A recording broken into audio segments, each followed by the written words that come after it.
Hey everyone, welcome back to Intentional Guy. We are on our 28-day challenge still, and I am a little nervous about today. Because today I have one of my cousins here, John Reeder, and I asked John to come today and to share with us his story in life. And it's the show is all about sharing stories because each one of our stories is unique. But also, it's amazing how many people have similarities in their stories that they just didn't know until they heard that story, right? Yeah, especially when you're related. Yeah, that's for sure. So, today I just kind of want to talk to you a little bit. If you would share just a little bit maybe about growing up, but really where, some of the things you've gone through life. You've been in the military. And you got children, you've got grandkids, and all that can mess with your faith a little bit, It can, yeah. Definitely can do that. But, with your life, you had a lot of people who were instrumental in getting you to be the man that you are today. And I'd kind of like for you to share some of that with us, if you would. Okay, I started out growing up. I grew up, my first church was Grace Memorial Baptist Church in Indianapolis. And I came along just after the young lady that was on our church had gotten killed, in the cellar of crazy lady's house. You know how that goes. But you don't see it growing up, but Brother Julian, Pastor Julian was our pastor. And I know how that affected him and all, but I didn't know that till later. But and that story you're talking about, they actually made a movie. Yeah, we've watched the movie about it. Do you know what it's called? I forget. Do you remember, Lisa? I'll have to put it in there, but it was a traumatic event that took place. Oh, it was. I mean, for Brother Julian, think about him not going over and checking on the story and knowing that she was in juvenile and going over and saying anything to you. I think I knew Brother Julian well as a kid, so I know how that affected him. And when he flew to Indianapolis every time that lady came up for parole or whatever, just the impact. And, honestly, I think that's how we became Thompson Road Baptist Church, is because we were stuck with that stigma from everything that happened then. But don't get me wrong, we had great people in our church. We had Brother Lonio Wire. I mean, that guy, to me, all my heroes in faith, you know what I mean? Right. Then we had Jim and Patsy. What is her last name? Sells. Yeah. And Patsy, she was always in the nursing home, and she was always there to get me on Sunday. If she wasn't there, I wasn't going to the nursery. You know what I mean? And to me, she was the most beautiful woman I've ever known. Just because I sat on the floor and I played with, all my friends from church. A lot of them ended up going to school with me, coming up through school. So, about 1970 or so, 69 maybe, Grace Memorial and another church over on Thompson Road in Indianapolis, they merged to become one church and become Thompson Road Baptist Church. Not sure what it was before that. But, me coming up through that, Brother Julian was my pastor. He was, so he died. You know what I mean? Right. You still think about him to this day, just the impact he had on my life. Because I was saved at a very early age, one of his services. I remember going up and, my Uncle Melrose Ellis. Yeah. He's the one that sat down. He went through the plan of salvation with me. And we talked about it, and he's like, "You're really young, so, I worry that you don't understand this." And so we talked, and he's like, "You do understand this?" I said, "Yes, I do," So at that time, I was saved. I'm not sure how young I was. So Uncle Melrose led you to Christ. He did. Brother Julian's message, and Uncle Melrose, was one of the deacons. And so he had a lot to do with, to do with me growing up. You had Aunt Robbie, Of course, she was always teaching in a class or something, all my aunts. Aunt Reba was always there. Of course, I said Mary Rose Ellis, my cousins. Right. Majority of us were all started out there some way, somehow, because of Brother Julian. Right. So I mean, I think all of us were under this message. I think all our family, my dad, he got saved under that ministry. So, we were all drawn there because I think that's who led Roy Jr. is probably who led most of our uncles and stuff to Christ. You're right. You're right about it. I mean, good man. He, and like you said, nobody's perfect. He has his demons. Right. Like I said, with things that happen in his life, I mean, his kids had a lot of issues they had to deal with. But, I mean, we were downtown Indianapolis. So, I mean, to me, nothing good goes on downtown Indianapolis. It's a rough neighborhood growing up in. I mean, I fought, of course, Dad, our family being from Tennessee, on your mom's side. Right. And just, that's what I loved. I loved Tennessee. I loved going to Oneida, Tennessee, to Jamestown, Tennessee, to, all that, seeing my uncles. Because when we were young, my great uncles were there. Right. So, I mean, we'd load up in the car and we'd show up at the door. Hey, we're here to visit. We did that to you guys. I know.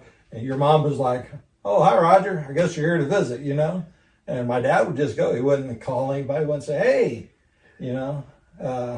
Sister Rella, we want to come visit. He didn't do that. He just showed up. Hey, family, you should be able to do that, should, right? Nowadays, like, hey, can you give me a call before you come, But that's just because you want to clean up and you want to have a nice house. Your house looking nice and ready for somebody to show up. But kind of what I grew up in was Thompson Road. We changed pastors and things like that. And, to be honest with you, past Brother Julian, I had pastors that I had that, and I won't say names, but to me, he was always my pastor. Right. Until, got 18 years old or so, started working for Joe Carr at Custom Concrete. So I moved up to my Uncle Roy Reeder's church, Mount Sharon Baptist Church, and that's where I met my wife, Lisa. I met Lisa, and down in the basement of Uncle Roy Reeder's church, house, actually. Okay. So Paul and Frank Davis, they called us and said, they had my uncle call and say, hey, come down here. There's a girl that wants to meet you in church. And you know how Roy Reeder was. Oh, yeah. He was the matchmaker. And he says, there's a girl who wants to meet you at our church. Can you come down? I was like, not sure if I want to come. And then finally, my best friend, Chris Burning, I called him. I said, hey, man, they're having a young adults thing. Because I was 19 years old, Right. I said, he wants me to come down there and meet a girl. You want to go with me? And of course, Chris is all the time, yes, let's go, So we went down there. I got there and he's like, well, John, the girl's locked herself in the bathroom and she won't come out. And She must have saw a picture of you, huh? Apparently. she saw me at church is why she wanted me to, meet her. So I go downstairs and Lisa and a friend of hers were playing cards, or playing Monopoly or whatever it was they were playing. And Chris and I went down there and they're like, hey, be careful we play with you, So it was like, sure. So that's how I met my wife. It went down there and I was playing cards with her, whatever, with her. And a few days later, I asked Missy Carr, I said, hey, would you give me Lisa's phone number? Because Lisa ran around with Missy Carr and Sonia Pennington. And so I called Lisa, asked her on a date, that kind of thing. And, it wasn't long before, we really knew we were a thing pretty quick. It didn't take long. Small town girls, 3 months, you're ready to get married. Right. That's just the way it is. So, we got married 9 months later. Oh, really? It wasn't long, no. Of course, Roy Reeder married us. We were married at Mount Sharon Baptist Church. So, so much has went back to Mount Sharon Baptist Church. Right. For us. To me, this day, my letter's still there. Mm-hmm. And being in the military, you're all over the place. Right. But I did a transfer, on faith to churches and things like that. Right. No profession of faith. And, but I could never pull my letter from Mount Sharon for because Thompson Road was my church home for so long, but after Brother Julian left, it was just kind of like not the same for me. I know for the Ellises, it wasn't the same. Of course, they worked really hard to make it, Right. a great church, Rosscliff, Mm-hmm. all those people. But shoot, I spent so much time at my Rose Ellis's house with him and that. Reba, talking. He was always guiding me on, he was always talking about Lacey. He's like, man, she came to church Sunday and you married a knockout, man. She looked like a model when she walked through there. So he always pumped that up for Right. me. So he was a great uncle and a great friend. He's one of my, Right. he wasn't my great uncle, but he's a great man and a great uncle. Or he always called me Dodo Bird. Yeah, he always has names, like your dad. Your dad Yes. always had the names. So they used to call me Frogman. Really? Oh yeah, that started by Stevie Ellis, I think, or Cliff Ellis. I don't know, one of those two are. Right. We're going fishing or we're going to the lake, and we spent a lot of time together when we were young. Right. We were at lakes a lot. I mean, Roy Reeder wasn't there because he was pastoring. Your dad wasn't there a lot Right. because he was pastoring a church by that time. In Chicago, right. So it was like we had to go see everybody because it's hard for like Roy Reeder to. He still came and seen us. Don't get me wrong. Your dad still came and seen us. Right. And that's what my dad confided in me. He taught me to go back and see family. Mm. Always. So if you I'll show up. I'll call Right. first though, but I'll show up and say, hey, what y'all doing? And we sit and laugh about the craziness our family has went through. And we went through some stuff. Yes. There's no doubt about it. So I would say my uncles, from my great uncles to my uncles, have definitely guided me down that Christian path Right. all the way. There's things that you just, as you get older, that you deal with, like being in the military. I go in the military and, I told Lisa in 96, I said, listen, something bad's going to happen. I'm in the Army National Guard at the time. I said, something bad's going to happen and we're going to be at war. And I don't really want to be at war with my National Guard unit Right. because I don't feel like I'll come back from it alive. So I said, I want to go in the Army. Do you care if I just go ahead? She's like, you've always wanted to go in the military and just stay in the Army, just do it. So I did, went in the military. So first 3 or 4 years was very easy, 96 to, 2001. It was, we had our issues. I mean, we were still always training, always preparing to go to war, but, it was a lot easier. You had time to spend with your family Right. and do things. So, the me prior to September 11, 2001, and the me after that point are two different people. Mm. And the military changed me, war changed me that much. You're like, I'm going to be the same person when I walk out of this house as when I walk back in it. And you try really hard to focus on that. But, war happens. And I imagine after 9/11, our country wasn't the same. After No, that. we know that. So how could our military men and women going into war and seeing and the things that you saw, how could that not affect you or change you? That's just a give me. You're correct. It changed all of us, didn't it? Yeah. Now, for a while, it changes for the better. Mm-hmm. But then it started going down a slippery slope. Don't know when, don't know how, but I can put pieces together. I could share that with you, but we're not going into politics. Right. So, so my oldest kids, John and Julia, Julia was still pretty young. I'm not going to lie. John, he understood it a lot more. That's my oldest son. And I have 4 girls. I had Julie, Katie, Sarah, and Jenny. And, when I'm at war, to me, it's like war changed our family, changed our dynamics. I kept getting blown up over there with IEDs, things like that. I think there was a total of 7. There was 4 IEDs in Blast Zone 1, and they got blast zone 1 through 4, right? So blast zone 1 being right on top of you. So after I'd been blown up, I think the 7th time they sent me home.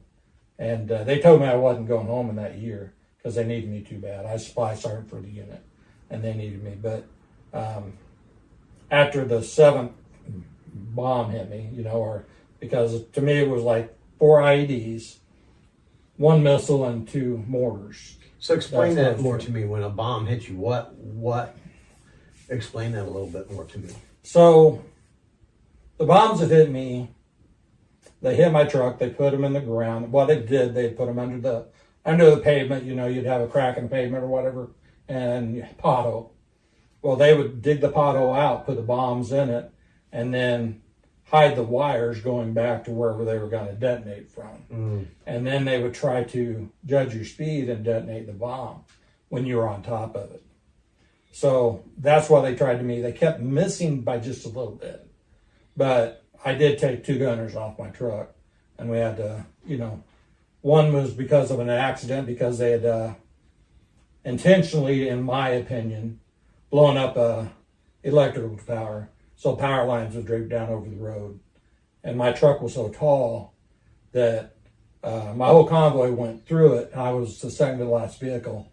And off to my left, there were guns over a ridge for whatever reason. Kind of find out they had been there since the war started, but nobody ever did anything with them. Well, that's the first time I'd seen them going down the MSR, which is the main supply route. So I'm looking at those. I'm keep yelling at my gunner. I'm like, keep looking. Nobody's on this road, because when a road becomes deserted in Iraq, never a good thing, because the locals know things are happening and they're staying away because they don't want to get shot. They don't want all the above. So basically, the first bomb was a small. It just took a mortar and actually put a detonator on it and blew it up on me. So it was small, but it was like the cone of the mortar stuck in my windshield right in front of me. So I had that cone shape in there. I replaced my windshield, I think, 7 times. Wow. So it was always something, but I wasn't in the same truck every time something happened. We had mortars that hit by my truck and blew the window out while I wasn't in it, things like that. But, you go through all that. Actually, the last one was on November, I think it was the 7th of 2003. But they had placed 155-pound mortars or bombs underneath in a pothole. So they had 5 in a pothole, and then they had 1 right front, 1 right rear. So whenever I went over it, they exploded it. Well, when they did, a piece of asphalt about yay big around, about this thick, come flying up and hit my gunner right in the side, so they shoved his ribs through his lungs, broke his sternum, and I won't say his name, but it hurt him really bad. So you never stop during an ambush. But I'd been hit so many times, like I said, by that time, our second platoon leader, lieutenant, his wife flew Kiowas. So she started staying around or following us while I was in a convoy, because she kind of got to know me through him. And during this one, the whole town came out and they sat on the side of the hill to watch me die, because I wasn't exactly the nicest guy, we'll say. I mean, to me, if you're at war, you're at war. Right. And if you're going to try to kill my buddies and my unit, I'm not going to treat you well whenever I capture you. So I didn't kill anybody that I know of. I tried pretty hard, but who knows, Right. Long distances, you're shooting stuff. But this particular bomb, it took out my gunner, and I had just a terrible headache after that. But he was blue when I took him off the truck, and they're like, well, just put him in the truck and we're going to run him to the fob. I said, no, sir. We need to land a copter right now. And he's like, I'm like, we need a copter. So they called in medevac, and a guy picked him up And so my first sergeant, we went to the fob we were going to pick up equipment, food, things like that, beans, bullets, that kind of thing. Right. And so my first sergeant went on to, what was that, 82nd Cache, 83rd Cache, something like that, that was stationed at another fob. And he went over there to check on him to make sure he was still alive. And they said, whoever's calling the shots is pretty good, because he had probably 5 minutes to live when we got him. So they had to cut him from here to, all the way down. I don't know why they done the sternum, if they replaced with metal or what, but he was lucky he was alive. Right. No doubt, because he couldn't breathe, because his ribs went through his lungs. So luckily we got him in. But after that, I started talking about mass murder. And my commander's like, whoa, we got to send this guy home. So we had went through right at 7, maybe 8 anniversaries, because our anniversary is on the 17th of November, that we hadn't been together. I mean, we'd been together, we'd ate McDonald's through the fence.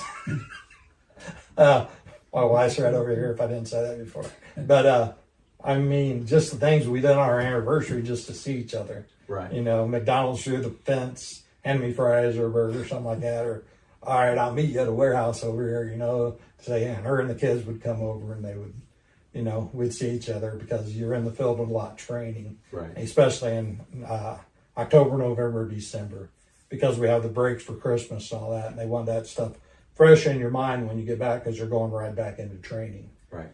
So because we've always got to be on time. So we had all that happen. What I never expected was when I got home on leave and I went back, there were so many things that happened to me. I didn't know in my wife's mind that in her mind I wasn't coming home. So when I did get home in April of the next year, my house was full of animals. And I'm not an animal guy, so you don't have, my house is full of animals. And it hit me a couple months ago, or a couple weeks ago, matter of fact.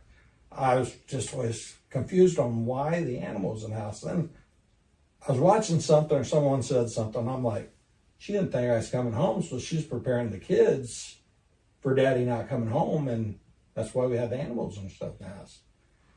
So your marriage goes through that, your kids go through that. And I believe my daughter's disconnected with me through that, because we still don't have a good relationship. Right. After they got 16, 17, it was just like I wasn't one of them dads. You did stupid stuff too. Because I'm not going to take it. We're not having that in my house. It's a Christian house. Right. We're not bringing that mess into my house. So, and as much as I do, how much mess can come into a house. Oh, yeah. And so, with kids and your marriage and all that, those are kind of the things that go on in the military. I imagine when you came back home, the adjustment that had to take place for you, and especially your family, because a lot of times we think about the soldier who comes home and what he has to go through, which is a lot. But the family's going through it just as well. Yeah, my wife had it way worse than I had it, because my mind was always on the next mission, because I do log packs during the day where you went and you picked up food and ammunition and all that stuff. Well, at night I would run mission. I was in a reconnaissance unit, so we would run missions at night. So right. During the day, I was so tired. It was like there was times I slept for days. We got invited to a like a cookout over there where they had pulled goat, things like that. Well, I got real sick, and I think they tried to poison us, but I got real sick with that, and I think I slept something like 72 hours. Nobody's supposed to know that, but I slept for like 72 hours because I was so sick. Yeah, and a lot of us in the unit got sick when we ate that. Yeah. So there's several ways they try to kill you, right? In war, there's nobody your friend, and when the president says, "Oh, the war's over," I looked at my commander. I'm like, this war, it ain't nowhere near over. What is he talking about?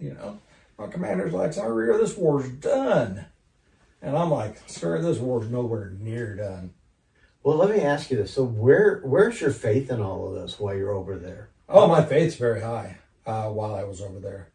I mean, even seeing the evilness in men, and even my thing was, I was a very good actor.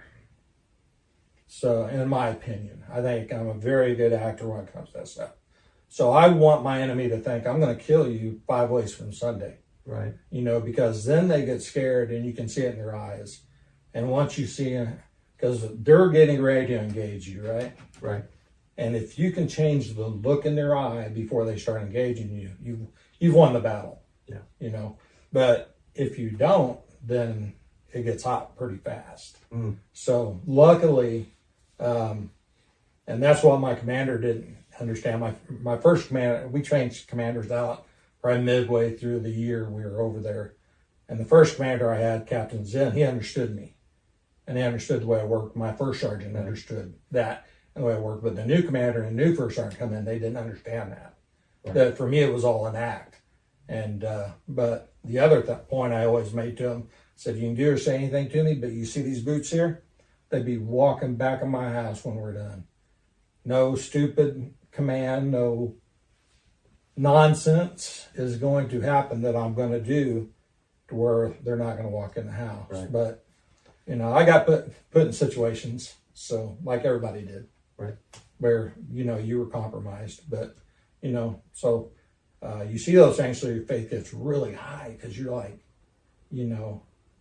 God has to be protecting me. Right. Because I should be dead like 7 times now. Easy. And they say a cat has 9 lives. They got nothing on me. Nothing. That's all I'll say. And my buddies from my unit can back me up on that. Yeah. So. Well, we go back to you coming home. So you're home now. How does that all go for you? Reconnecting now to civilian life, reconnecting back with your wife, and to a new normal. Okay. Like I said, I planned on coming back home. My dad was in the Korean War. Right. And he was in the worst battle in that war. He was a war hero. Yes. The Battle of the Chosin Reservoir. And my dad saved 3 men's lives. He got a Bronze Star at the V. That's it, because he disobeyed orders and he went and got them anyway because they said they're dead, leave them. And the Chinese had just come over the border and were fighting. I think we had probably 18,000, something like that, American soldiers and Marines fighting a force of 500,000 Chinese. Mm-hmm. So for us to be as successful as we were in a nation was because of those 18,000 men. I'm going to tell you that right now. Look up the Battle of Chosin Reservoir, okay? Okay. But my father came home with a traumatic brain injury. We didn't know what to call it back then. And PTSD. Mm-hmm. So we didn't understand it at home. And I mean, my mother pushed a lot of buttons because she didn't understand it. And same thing when I got home. So I come home. I know there's something wrong with my brain. So I'm like, hey, there's something wrong with my brain. They're like, whatever, there wasn't really any way to gauge that at the time. And then they started thinking, well, we need a way to gauge, what's going on with these guys' brains when they're getting hit with bombs and things like that, because then there was no zones. Right. It wasn't zone 1 through 5, it was just an ID. Now, after that point, it got to the point that they're like, 2 IEDs, you're home, you're done. Right. Well, for me, I just kept going through them. Or a mortar would hit really close to me or something like that, but trying to reconnect when your brain is not right. And I didn't think I had PTSD. Yeah, I'm not quick to ignite. I will tell you that, as my kids, I would be like, hey, 2 hours from now, we're cleaning up the house. Be ready, I wouldn't go and get up, clean up the house now. It's more like, give them a couple hours. Hey, hour, remember, we're going to clean up the house. As we, always bought houses that didn't have no bedrooms. I had 5 kids, so we had to build bedrooms. So I was always, working the day, and at night I would be building, in the basement, building rooms or what have Right. And we always had to keep the house clean because of the dust from all that Right. goes anyway. But yeah. So 2012 finally got in. They sent me to a doctor, to the traumatic brain injury on post on Fort Campbell because I was stationed there. And they were able to bring my wife in there, and me, and they're like, all right, here's our finding. They're like, the left side of your brain is pretty much, if you can look at it, it's all white. There's no red in it. You can see the little top splotches of red, which is blood flow to my left side of my brain. To the right side of my brain, it was fine. But until my wife actually seen that, you don't know that you're dealing with something like that. Right. Now, I had already, because of my refusal to, I did not want to be like my father and have all the troubles he had. So I used what brain I did have to try to overcome those things. Right. And you can to a point, but they pulled me in and they really started working with my brain to get me back to a setting I could function at good. They sent me to Nashville, Tennessee, at the VA clinic, and they sent me to a specialist that helped me through retraining my brain to where even with the brain damage, I could still function really well and still be an intelligent human being, because that's what we all strive to be an intellect, that's Right. That's what our common thing is. We want to be an intellect. And so that helped me. But, to me, I have a traumatic brain injury. Yes, to me, that was it because everything fell under that. But they're like, well, PTSD crosses lines with it. Mm-hmm. So they're like, well, you're having trouble with your family, you're having, these issues. So we think you also have PTSD. And I'm putting it out there because that's something that's very personal. You don't tell people that. Right. They'll tell you at the VA, nobody needs to know this, this, or this. But you go through a lot of interviews with psychologists. You go through a lot of, just talking to the different people that are intellects on mental health and that kind of thing. And they have to either say, hey, this person he's not recoverable. We're going to have to put him out of the military. He's going to be on disability the rest of his life. And, or this guy's fully functional, returning to duty. And by the time I was done, they said, hey, we're returning this guy to duty because his intellect is still there. He doesn't have a short fuse. He doesn't have all the things that line up, with someone that would be, have a mental illness the rest of his life. But what I do have to watch out for now is Alzheimer's and dementia. Well, that runs in our family, so it does. And then traumatic brain injuries and stuff add to it. They bring it on faster. So every time I forget someone's name, like at the funeral, Dennis Hills, like I could forget Dennis Hills, I did. I forgot his name, and he thought I was joking with him. And he probably still does unless he watches this. Right. But, you see those things. And my buddy, Tom Carr, with him, I probably got PTSD when his brother got killed. Right. Because, him and I were working together one day, and we picked up his brother, and we went over to, waterproof wall when I was doing basement walls of custom concrete, and the back of the truck blew up, killing his brother. I tried to get through the fire and saving him. I was still trying to save him when Tom Carr just grabbed me, and Tom was a big boy at the time, worked out all the time. He just grabbed me and pulled me away from the truck. And he had to say, John, Jim's gone. We got to let him go, and we got to get away from that truck. Because he was afraid that the other tanks that were on it, and they had full of mastic that, you spray on the wall to waterproof basement walls. So, I went through that, and, we'd come upon wrecks when I was a kid where a train hit a car, and my dad had to go over and stay with the guy till he passed away and things like that. So, for my dad continued even after Korea, for things like that to happen to him. Yeah. You know, but like I said, God puts you in a place like he did with me through Jim Carr, to where when the things happened in Iraq, I knew how to respond. And I was also trained in, as a combat lifesaver. So you learn how to give IVs, you learn how to save people's lives so they don't bleed out. And I mean, Lisa knows this day we don't go anywhere without a red backpack. Right. So I got tourniquets in the car. I've got all that. And I try to go prepared, Right. It's like, I'm a big 2A advocate. Well, So you don't want people to die. Even if you had to shoot somebody, you still want to save their life because, as a Christian, life is so important to you. right. So you look at those things. Well, if you go through all the things that you've gone through in your life, one of the things you go very well with what our podcast is about being intentional. And everything in your life led you to those moments of where you are and who you are. He put the right men in your life with our uncles and things like that, Roy, Julian, and other people who came in at the right moments in your life to help you become that man that you were striving to be.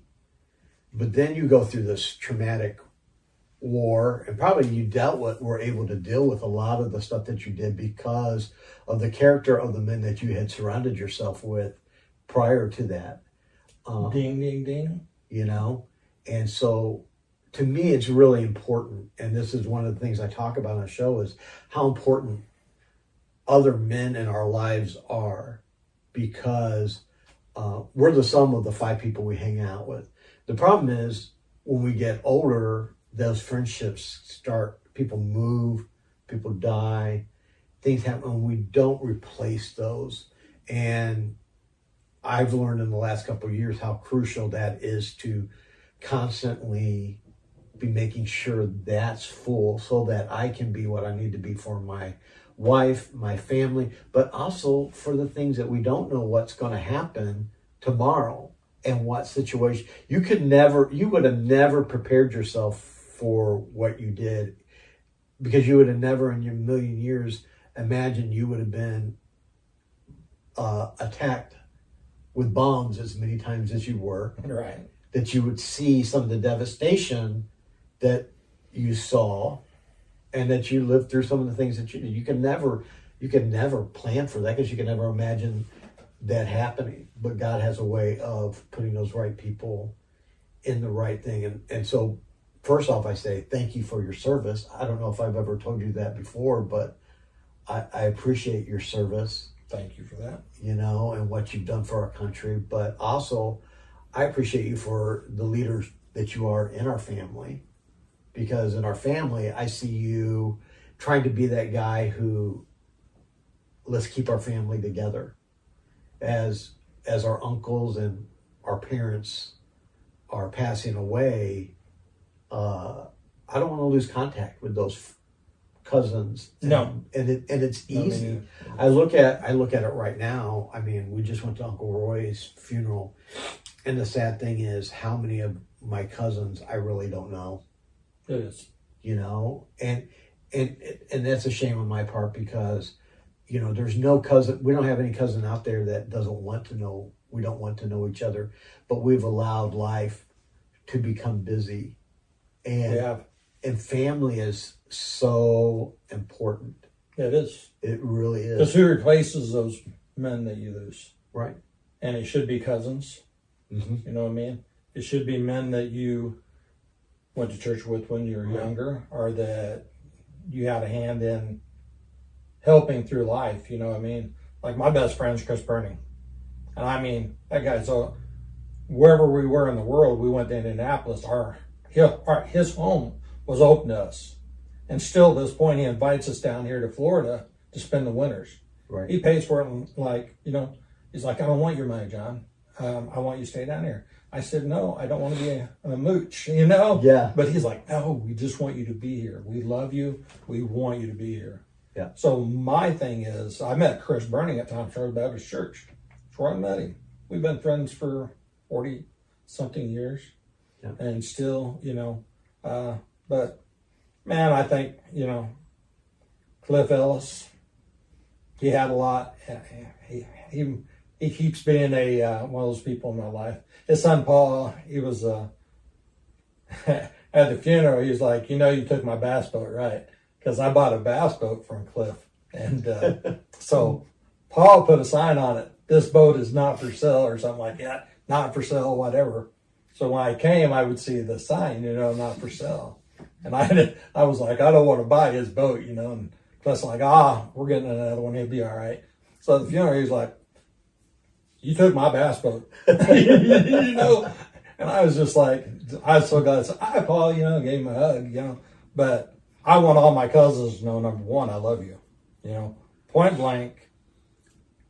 You can be hardcore soldier all your life, but when I retired, I said, the one thing I'm going to do, I'm going to make sure that people that are good people, number one, that they know they're valued and they're loved. Because when you're in the military, you're not in that mindset a lot of times. But I was with even my soldiers even tell you, if they were going through cancer or something like that, I would hug them. I'd say, I'm praying for you. I don't want you to go through this. I mean, I work for division headquarters on 101st, and I would have women come in that were, their husbands left them or whatever, and they'd want to see the general. Right. And for whatever reason, it's like, Sergeant Reeder, go talk to him. And I'm like, why am I talking to him? I'm not a psychiatrist, but I got put in that spot a lot as an NCO, and boy, I relied on my chaplains. Yeah. Oh, good night. We so many times we want to say, well, I'm a Catholic, and Catholics are right, or I'm a Protestant, and Protestants are right in the military. That's the word for the Baptist and things like that. But so many times a Catholic priest would just give a message to them that you were just dumbfounded with how well that they would lead somebody through those crises. Yes. And they taught me these things, and it helped a lot, Right. So we can't discount people just because we don't like their faith or think their faith is, or they're going to hell because they're Catholic, or, Catholics thinking we're going to hell because we're Christians, all that nonsense. The point is, that's, to me, that's something Satan does. Yeah. Well, and I think we have to be intentional in reaching out to those, because I'm just going to be honest with you, like me, I felt like a throwaway person my whole life.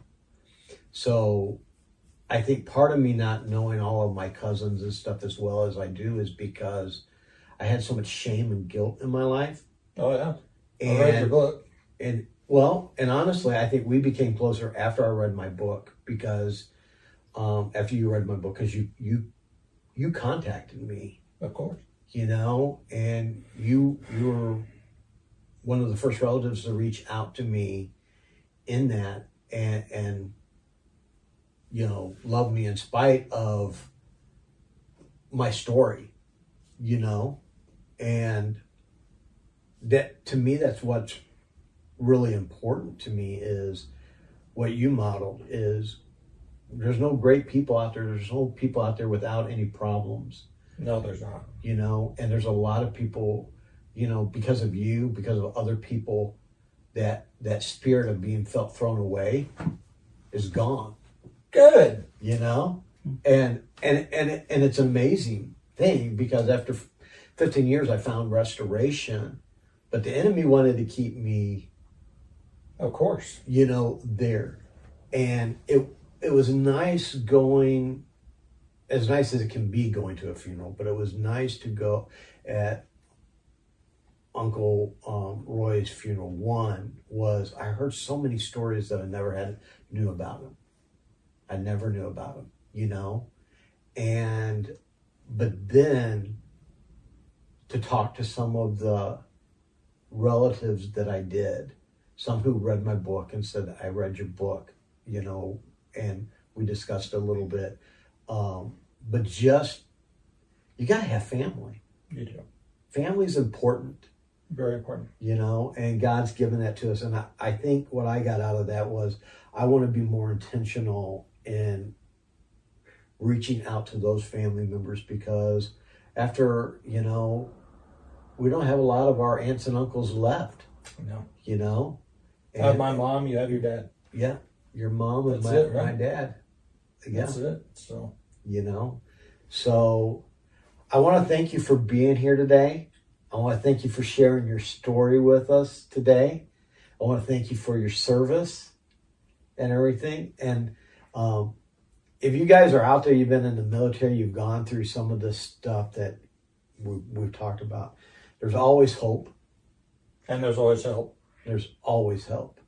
But also we have to be intentional in what we're doing. The choices we make are so important. They're just so important. And it doesn't matter what bad choices you made maybe in the past. What matters are the choices you make today. They are. You know? They are, and where you move, how you move forward. Yes. And if you need help, that's where we should be able to have family and close men like we had in the days with Roy Julian, with Melrose Ellis, people like that. I want to be that for my cousins' kids and stuff if they need that. That there's men in our family who have fought the fight and we can go to that will love us where we're at and help us through it. And they're the ones you can hug and say, hey, I love you. Yep. Most guys, you get one of those bumps to, and you're glad to see each other. But I mean, your cousins, those men in your life. There's only a few men in your life you can actually hug and feel like I'm not, Yeah. it's not weird, Right. So yeah, I enjoy that, and I enjoyed going to each one of my cousins. Hey, I'm your cousin John. Yeah. So. But we need to do reunions now and quit with the funerals. Thank you. All right. So Yes. to all our cousins watching, Sharon, I think we're going to lay it on you. You need to do a reunion. So, but John, I agree. Sharon should be it, right? Yeah. Johnny, Phil. Yes. Come on. I mean, Steve. and bringing Steve. Steve. They're the oldest in yeah, the family. of course. They should be setting that example for us younger ones. That's right. That's what I say. We're in agreement. Okay. So y'all know that's coming. You need to plan it. I'll be there. Me too. We know why. Well, folks. As long as you pay for it. Yes, because it's my wife. I don't know about that. Well, listen, everyone out there watching, thank you for watching this episode of Intentional Guy. I hope this has blessed you. And until next time, just keep being intentional. We'll talk to you later.